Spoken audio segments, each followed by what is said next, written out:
क्या आप जानते हैं कि भारत के इतिहास में एक ऐसी रचना भी है जो न केवल एक महान राजा की जीवनी है बल्कि उस समय के समाज और राजनीति का स्पष्ट चित्रण भी प्रस्तुत करती है।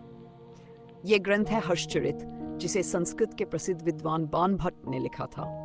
आज इस वीडियो में हम आपको हर्षचरित के बारे में विस्तार से बताएंगे। अंत तक जुड़े रहिए, क्योंकि हम इस ग्रंथ से जुड़े कई अनसुने पहलुओं पर चर्चा करेंगे। हर्षचरित भारतीय ऐतिहासिक जीवनी।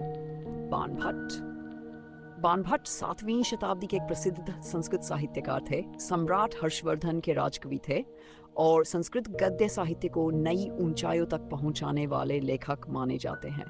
उनकी दो महत्वपूर्ण रचनाएं हैं, हर्षचरित जो हर्षवर्धन की जीवनी है और कादम्बरी जो संस्कृत साहित्य का एक उत्कृष्ट गद्य काव्य है।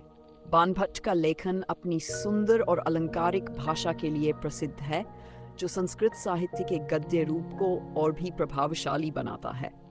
हर्षचरित की रचना शैली और भाषा आख्यायिका शैली में लिखा गया है, जो आधुनिक समय में एक ऐतिहासिक जीवनी के रूप में देखी जा सकती है।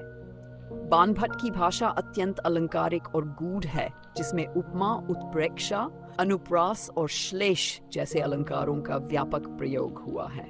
संस्कृत के साहित्य में हर्षचरित को एक महत्वपूर्ण स्थान प्राप्त है, क्योंकि इसमें तत्कालीन समाज, शासन प्रणाली और राजनीतिक घटनाओं का विस्तृत वर्णन मिलता है।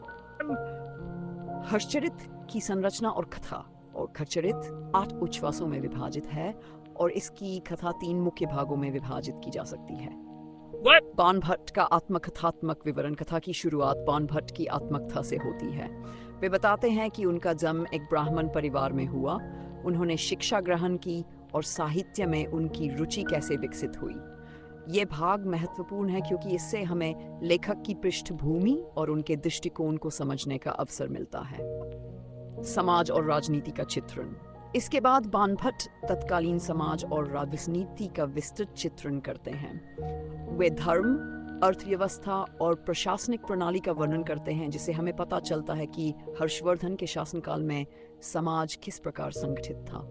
हर्षवर्धन का जीवन और शासन। अब कथा का सबसे महत्वपूर्ण भाग आता है, हर्षवर्धन का जीवन। बाणभट्ट बताते हैं कि हर्षवर्धन के भाई राज्यवर्धन की हत्या कर दी गई थी और उनकी बहन राजश्री संकट में पड़ गई थी। इसके बाद हर्षवर्धन ने सत्ता संभाली और अपनी वीरता तथा नीतियों से पूरे उत्तरी भारत में शासन स्थापित किया।